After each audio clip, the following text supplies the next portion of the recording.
Dr. Lisa Martinez pressed her face closer to the glowing screen. The numbers dancing across the display made no sense. In her 3 years aboard the exploration ship Aurora, she had never seen readings like these. "Computer, run the scan again," she said softly. The machine hummed and beeped. The same strange pattern appeared on her screen. Lisa rubbed her tired eyes and looked again. The signal was still there, pulsing like a heartbeat from somewhere deep in the asteroid field ahead of them. "This can't be right," she whispered. Lisa was a xenobiologist. Her job was to study alien life forms, but so far, humans had found none. Every planet they visited was empty. Every moon they explored was dead. The galaxy seemed to be a lonely place with only humans floating through the darkness. But this signal was different. It was not coming from a star or a planet. It was not the usual radio waves that planets sometimes made. The signal felt alive. Lisa saved her data and walked quickly through the ship's narrow hallways. Her boots made soft clicking sounds on the metal floor. She needed to find Captain Jake Thompson right away.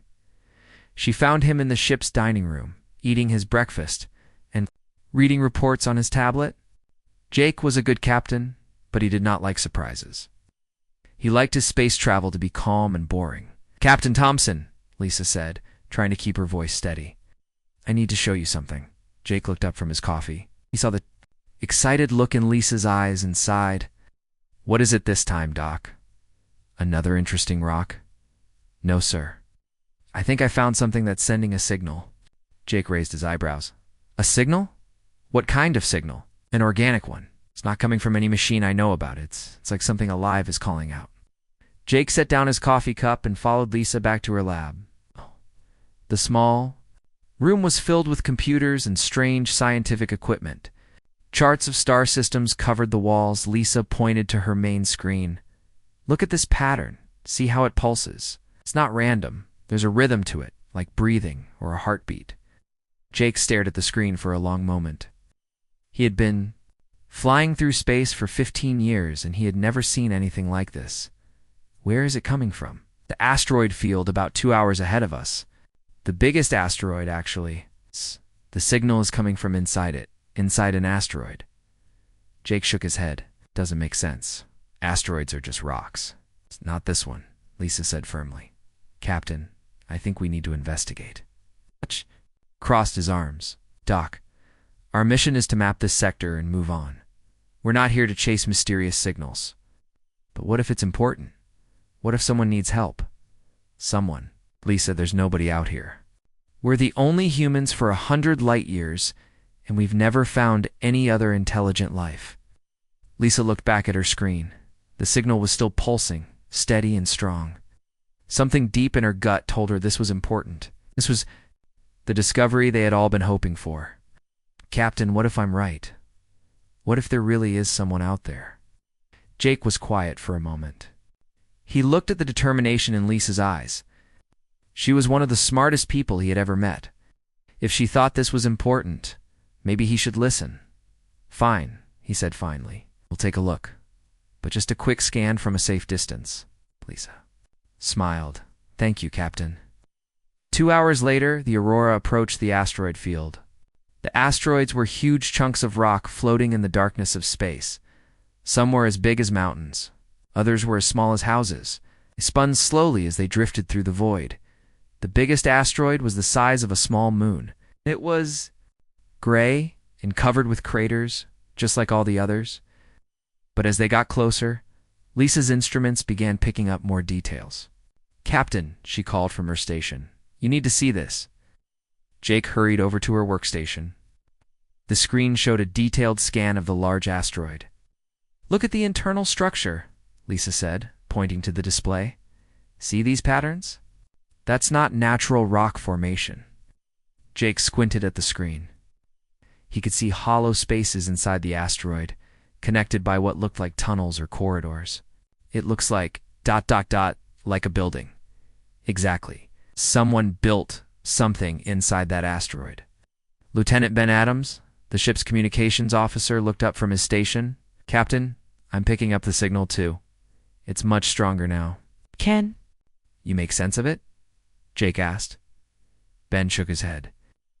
"Not really. It's not like any language in our computers, but paused and listened to his headphones again.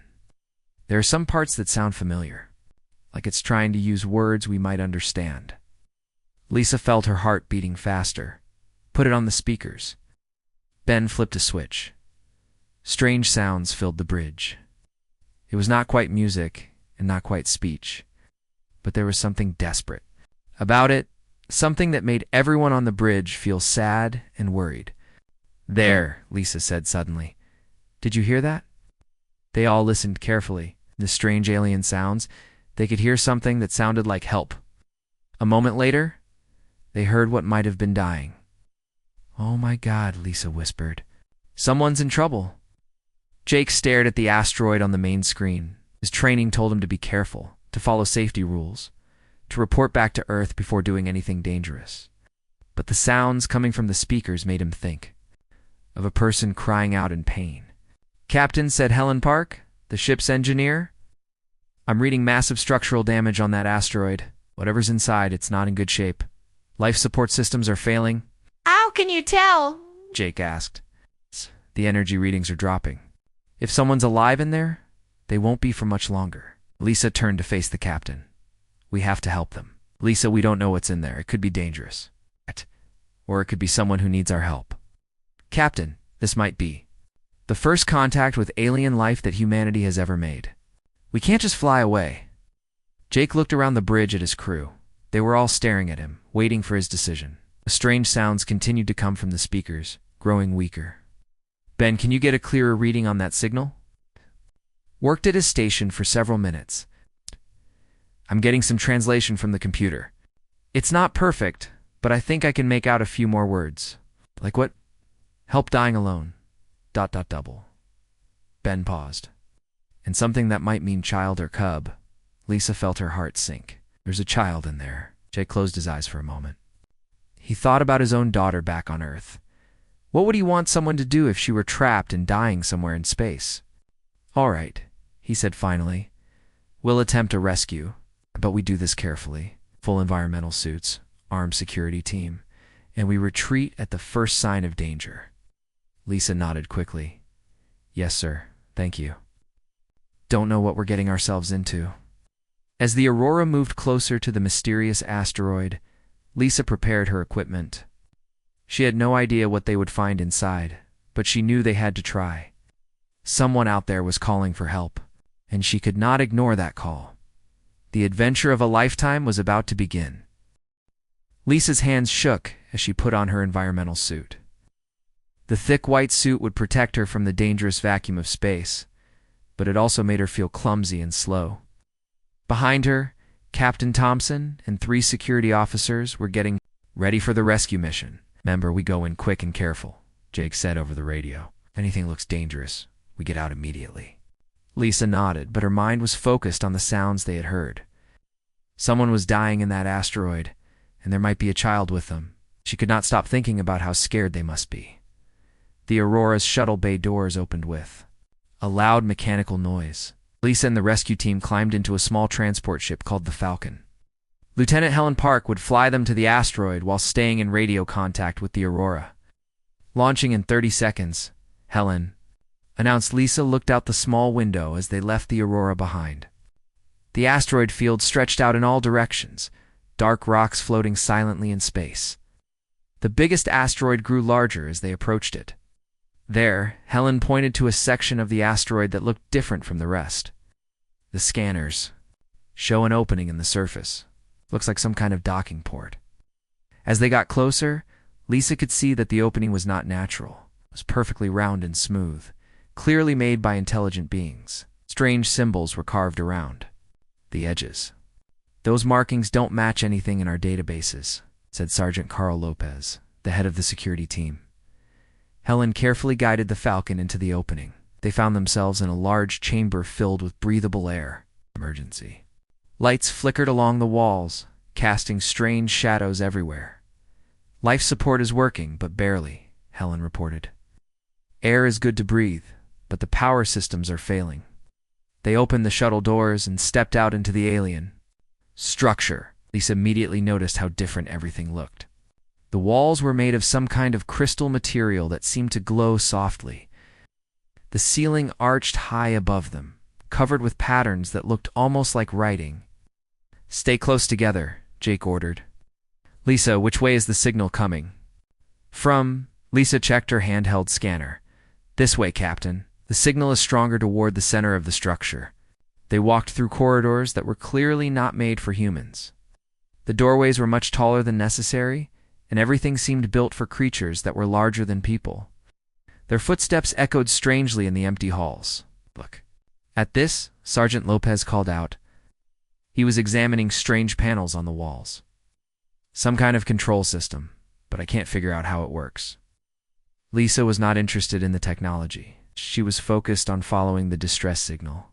It was getting stronger with every step. She could hear something new now. A low, rumbling sound that might have been breathing. "Captain," she said urgently. "I think we're close." They turned a corner and found themselves at the entrance to a huge circular room. In the center of the room was something that made them all stop and stare. It was a creature unlike anything any human had ever seen. It looked somewhat like a lion, but it was much larger, maybe the size of a small horse. It had 6 legs instead of 4, and its fur seemed to glow with a soft golden light. Most surprising of all, its eyes were clearly intelligent, looking directly at the humans with an expression of hope and desperation. "My God," Jake whispered. "It's beautiful." The creature was lying on its side, clearly hurt and weak, dark blue. Blood stained the floor around it. But what made Lisa's heart break was what the creature was protecting, a much smaller version of itself. Obviously a baby lying motionless beside its parent. "The child," Lisa said softly. The cub, a large creature, tried to lift its head when it saw the humans, made a sound that was part roar and part whimper. Even though they could not understand its language, the meaning was clear. It was begging them to help its baby. "Lisa, stay back," Jake warned. "We don't know if it's dangerous," but Lisa was already moving forward. Her training as a scientist told her to be careful, but her heart told her that this creature needed help immediately. The alien being watched her approach. Its breathing was labored, and she could see that it was very sick. Green foam bubbled from its mouth, and it's beautiful. Glowing fur was dim and patchy. "It's been poisoned," Lisa said, examining the creature from a safe distance. "Look at the symptoms: respiratory distress, discoloration, system failure. I think it's been exposed to some kind of toxic gas. Can you help it?" Jake asked. Lisa knelt down slowly, making sure her movements were calm and non-threatening. The creature's large eyes followed her every move. Up close, she could see that it was not just intelligent, it was noble, proud, and clearly a parent who loved its child very much. "I don't know," she admitted. "I've never seen anything like this before. Its whole body chemistry is different from ours. Look at the blood, it's blue instead of red. It means it probably has copper-based blood instead of iron-based, like humans." She carefully took out her medical scanner and ran it over the creature. The readings were completely unlike anything in her medical training. "Its organs are arranged differently too," she continued, studying the scanner results. "Heart rate is way too slow. Body temperature is dropping, and I'm reading massive system failures throughout its body." Dr. Ryan Cole's voice crackled over the radio from the Aurora. "Lisa, I'm monitoring your readings. This is too dangerous. You could kill it if you try to treat it with human medicine." Lisa looked at the small cub lying beside its parent. The baby was barely breathing, its tiny chest rising and falling weakly. "If I don't try, they're both going to die anyway," she said. "Lisa, we need to think about this," Jake said. "Maybe we should take them back to the Aurora and contact Earth for instructions." "Captain, look at them. They don't have time for us. To wait for instructions from Earth, that would take weeks, and they'll be dead in hours." The large creature made another pleading sound. It tried to push the small cub toward Lisa with its nose, as if asking her to take care of its baby.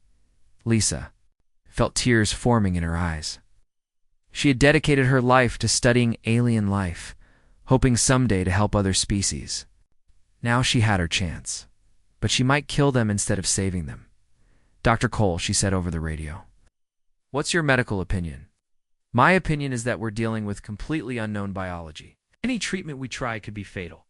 I strongly recommend against attempting any medical intervention. Lisa looked at the dying creatures. The parent was using its last strength to keep its baby warm.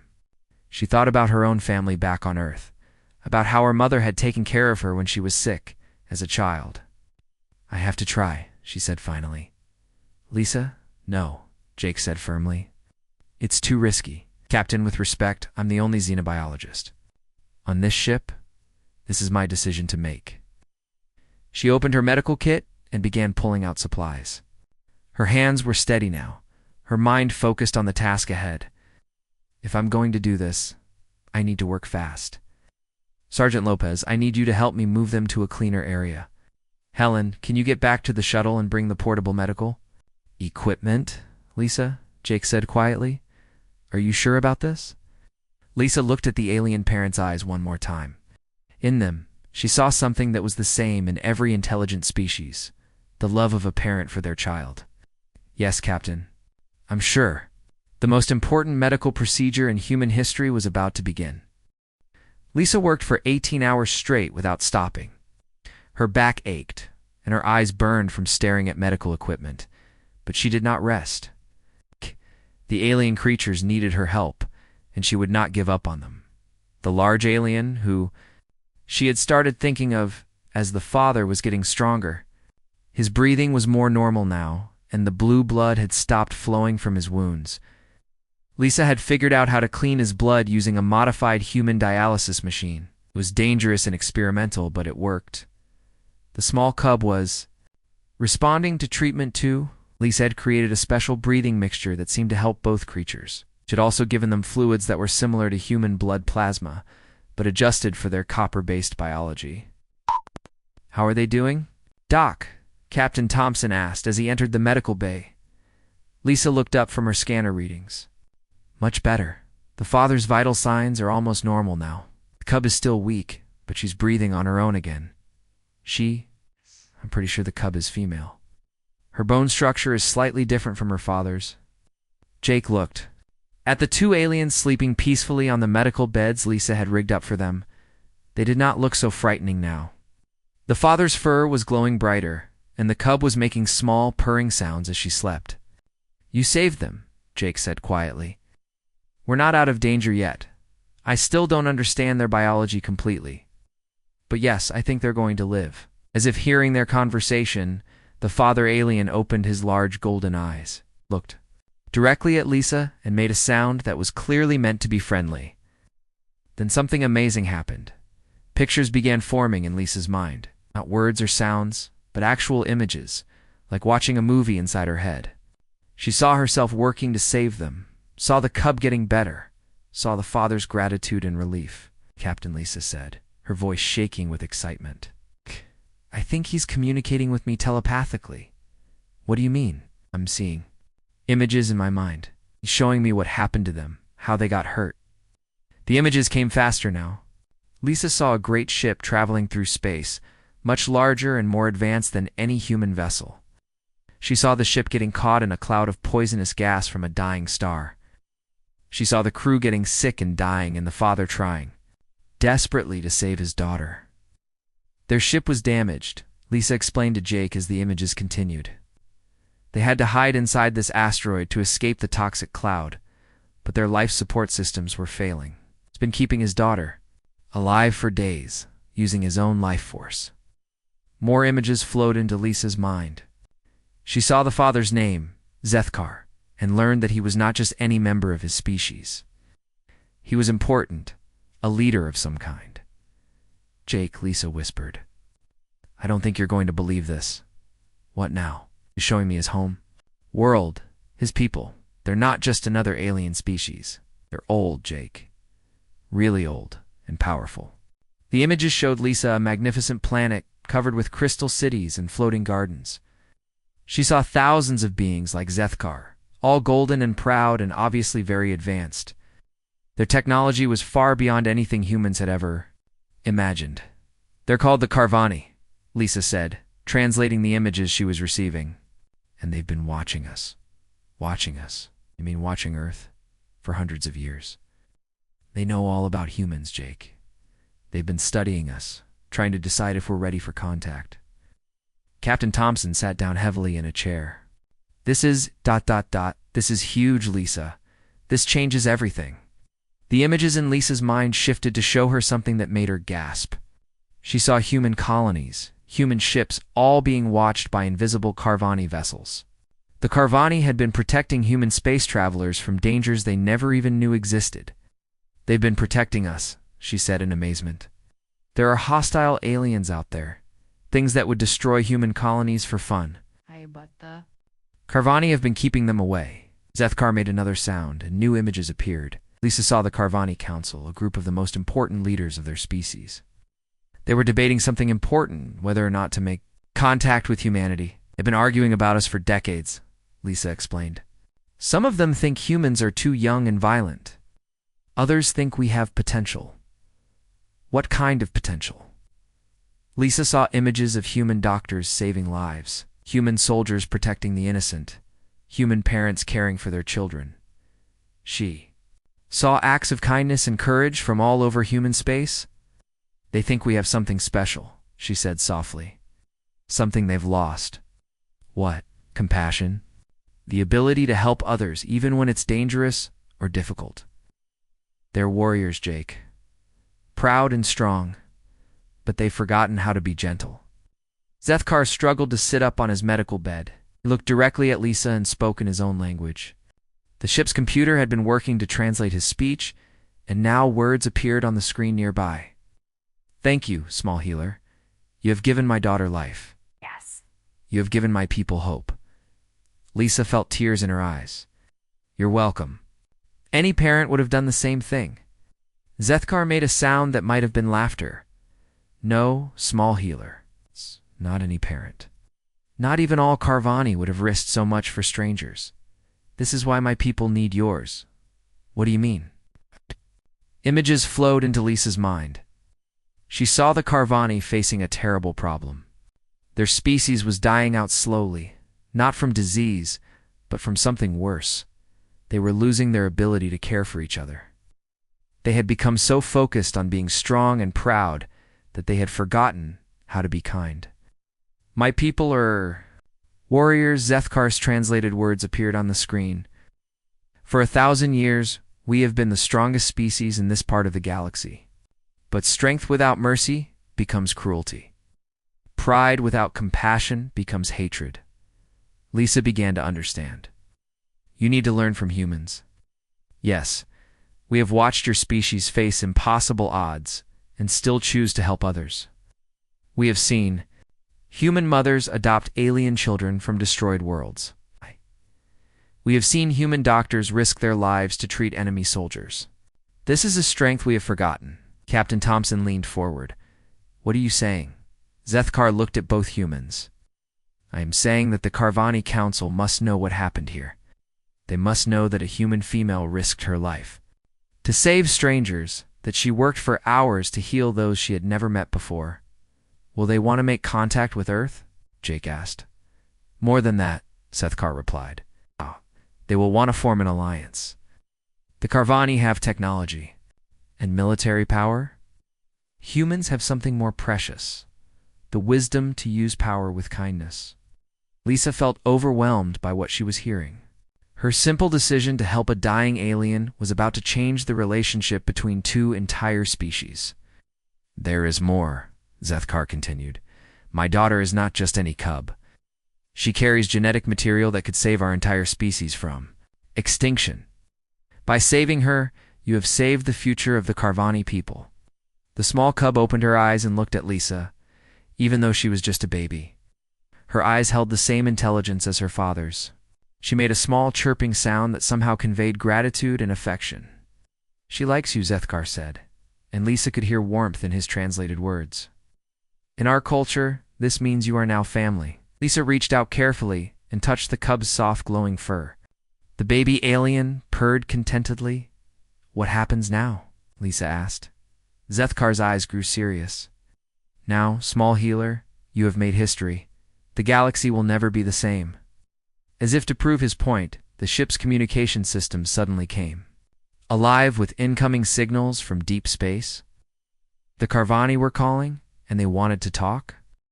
The communication signals from deep space kept coming for 3 days straight. Captain Thompson had never seen so much activity on the long-range communications array. Every few hours, another message arrived, each one more urgent than the last.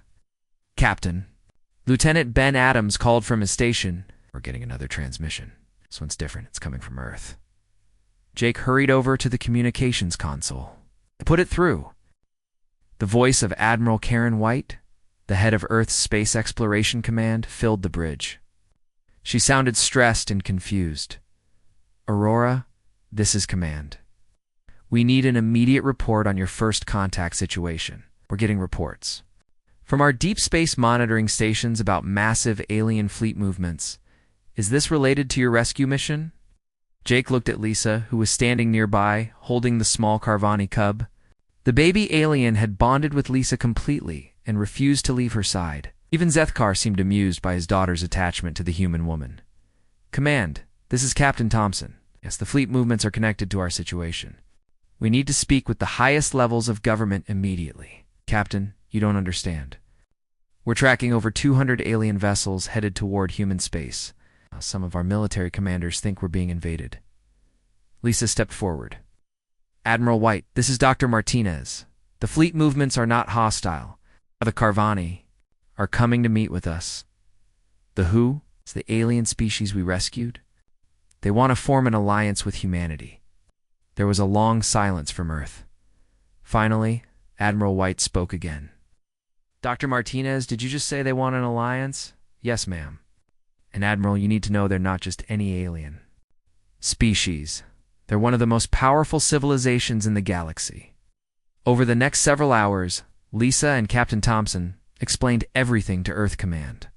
They described Zethkar's telepathic communications, the revelation about the Carvani watching humanity for centuries, and the proposed alliance. The response from Earth was chaos.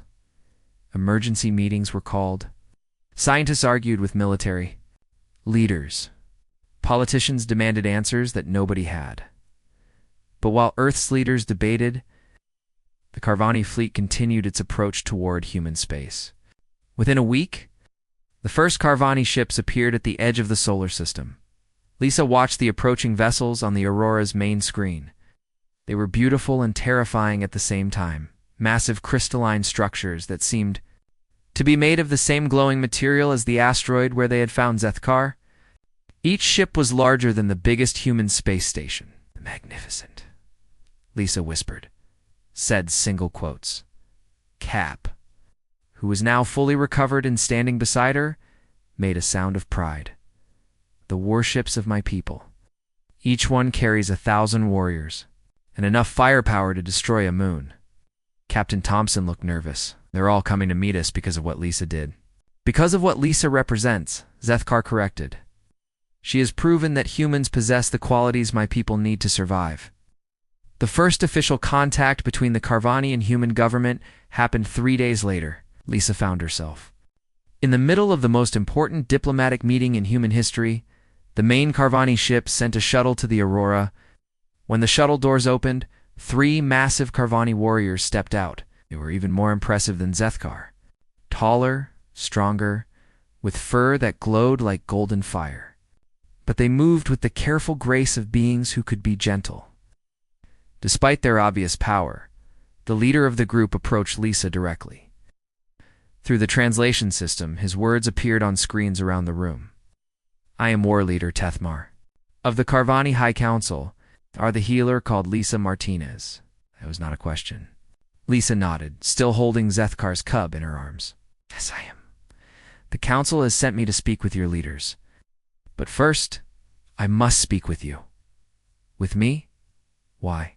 Tethmar's large golden eyes focused on her intently. Because you have done something that will be remembered for 1,000 years. You've saved the life of Prince Zethkar and his daughter, Princess Laratesh. Lisa looked at Zethkar in surprise. Prince Zethkar made the sound that Lisa had learned was Carvani laughter. I did not tell you my full title, Small Healer. I am the 3rd son of the Carvani High King. My daughter is 7th in line for the throne. Your royalty, Lisa said weakly. Yes, and you risked your life to save us without knowing who we... were. This is the greatest gift you could have given my people. War leader Tethmar continued speaking.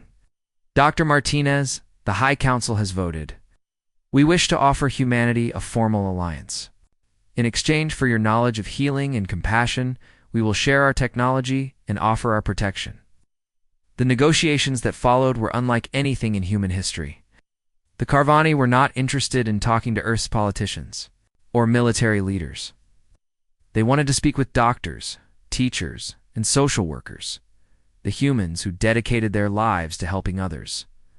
Lisa found herself appointed as humanity's primary representative, not because of her scientific credentials, but because the Carvani trusted her. They called her healer of the pride and bridge between stars. The alliance treaty was signed 1 month later. The ceremony took place aboard the Carvani flagship, with representatives from both species present.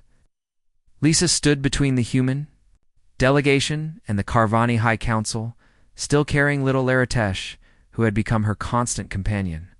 Today, announced the Carvani High King, his translated words echoing through the vast ceremonial hall, 2 species become one family. The humans will teach us the wisdom of mercy. We will teach them the strength to protect what they love. The alliance faced immediate challenges. Many humans were terrified of the imposing Carvani warriors. The aliens were huge, powerful, and clearly capable of great violence. Some human colonies refused to allow Carvani ships to visit at the same time. Some Carvani traditionalists opposed the alliance. They saw humans as weak and primitive, unworthy of Carvani respect. Lisa worked tirelessly to bridge the gap between the 2 species. She organized cultural exchange programs, helped translate Carvani literature for human readers, taught human customs to Carvani diplomats. The real test of the alliance came 6 months after the treaty was signed. A human mining colony on the edge of known space sent out a desperate distress call. They were under attack by a species called the Vrak, ruthless aliens, who destroyed colonies for sport. The human military was too far away to help. The colonists had maybe 2 hours before the Vrak ships arrived, but Zethkar, now promoted to fleet commander, was patrolling nearby with a small group of Carvani warships. Commander Lisa said over the communication link, "There are 3,000 people on that colony, including many children." "I understand, Healer Lisa. We were already moving to intercept the Vrak. What happened next sent shockwaves throughout the galaxy. The Carvani fleet engaged the Vrak ships with devastating efficiency. The battle lasted less than 10 minutes. When it was over, the Vrak fleet was completely destroyed, and the human colony was safe." The colonists watched in amazement as the massive Carvani ships took defensive positions around their planet. For the first time, humans truly understood what it meant to have the protection of the galaxy's greatest warriors. News of the battle spread quickly through both human and alien communication networks. The message was clear. Humanity was now under the protection of the Carvani Empire, and anyone who threatened human colonies would face consequences. "You see," Zethkar told Lisa as they watched the news reports together, "this is what alliance means. Your people teach us to care for others. In return, we ensure that those others remain safe." Lisa looked down at Princess Laratesh, who was playing with a human doll that one of the Aurora crew members had given her. The small alien cub was growing quickly and had learned to understand several human words. "What happens now?" Lisa asked. "Now," Zethkar replied, "the galaxy learns that humans and Carvani stand together, and anyone who wishes to harm the innocent must face us both." The alliance was no longer just a treaty on paper. It had become a living partnership between 2 species, who were stronger together than either could be alone. 2 years had passed since Lisa first heard the cry for help from a dying alien. Now she stood in the control room of Harmony Station, the first joint human Carvani research facility ever built. Through the large windows, she could see both human and Carvani ships docked together in peaceful cooperation. Princess Laratesh, now much larger, but still young, played nearby with human children whose parents worked on the station. The sight of alien and human children laughing together had become normal, but it still made Lisa smile every time she saw it. Dr. Martinez, called Dr. Susan Clark, one of the human scientists working on the medical research project. The latest. Test results are in. The gene therapy is working perfectly. Lisa walked over to examine the data on the computer screen.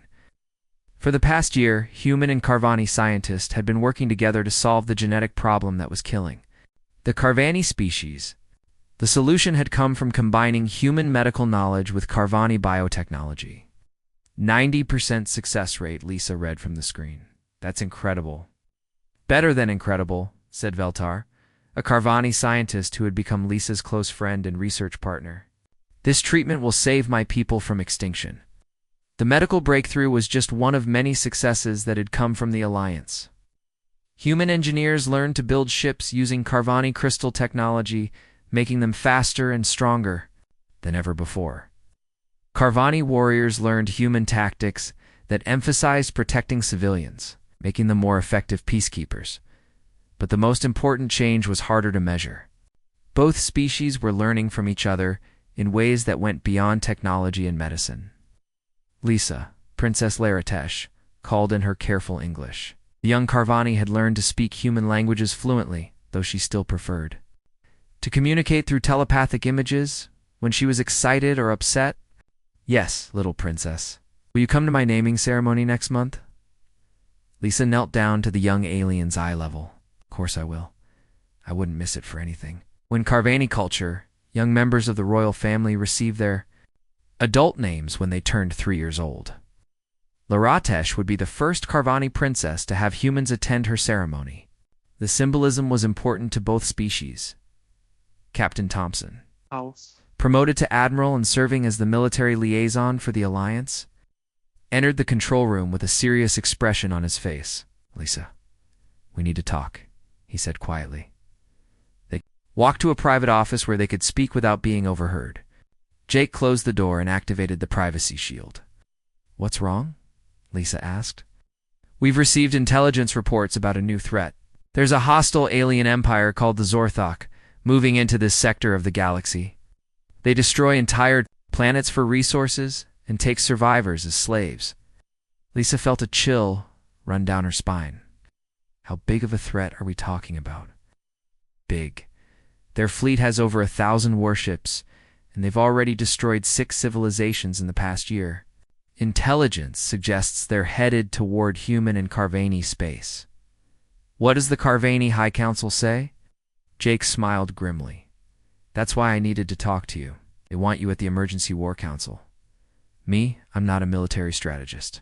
Oh. But you're the bridge between stars. The Carvani trusts your judgment more than any other human. And Lisa, there's something else. The council wants to make you an official member of the Carvani royal family. Lisa sat down heavily in her chair. What does that mean? It means they want to adopt you, formally, into their royal house.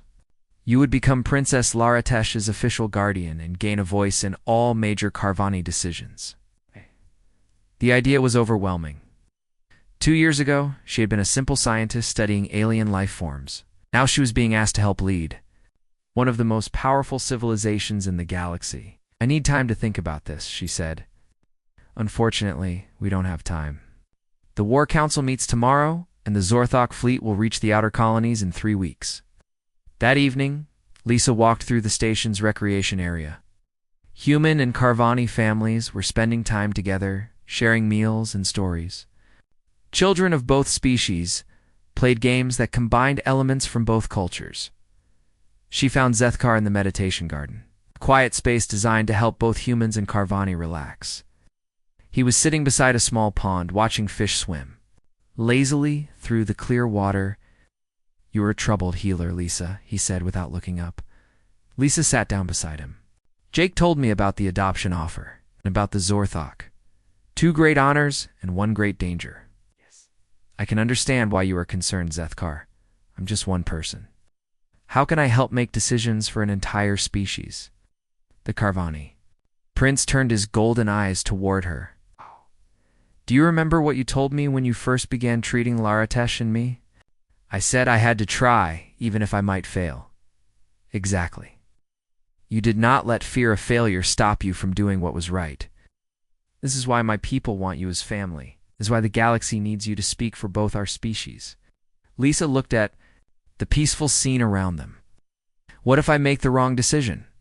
Then you will make it with good intentions and the support of people who love you. That is all anyone can do.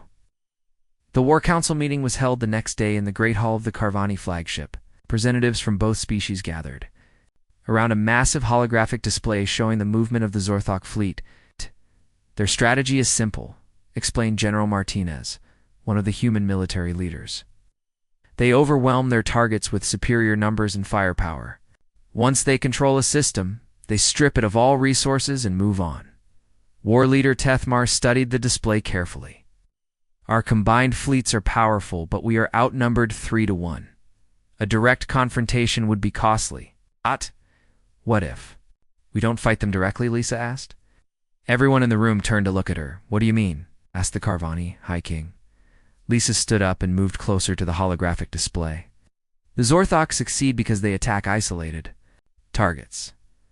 But what if those targets weren't isolated? She pointed to the star map. What if we evacuated the outer colonies and concentrated our population in heavily defended core systems? The Zorthok would find empty planets instead of easy targets. That would mean abandoning valuable territory, one of the human admirals objected. Temporarily, Lisa replied. While they're wasting time searching empty worlds, we prepare a surprise attack on their main fleet.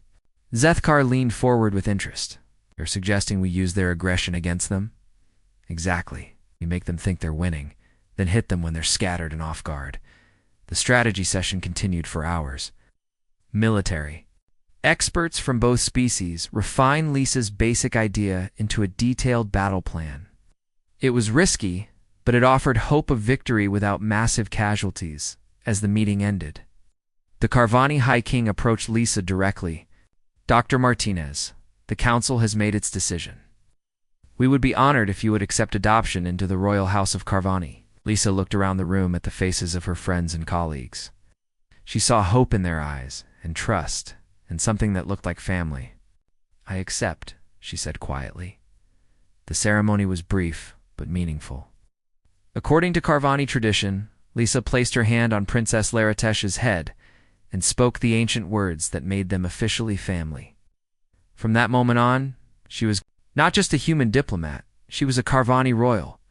With all the responsibilities that came with the title, 3 weeks later, the plan worked perfectly.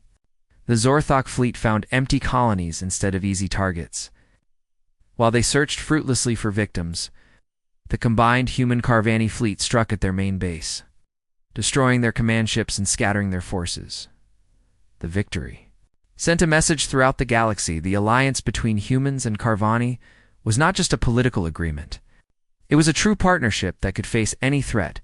As Lisa stood on the bridge of the flagship, watching the defeated Zorthok ships retreating into deep space, she reflected on how much had changed. A simple decision to help a dying alien had led to the salvation of 2 species and the creation of a new kind of civilization.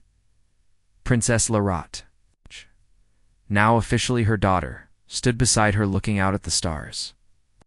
What happens now, Mother? The young Carvani asked, and put her arm around her alien daughter. Now we build a future where no one has to cry out for help and be ignored. We build a galaxy where different species can be family.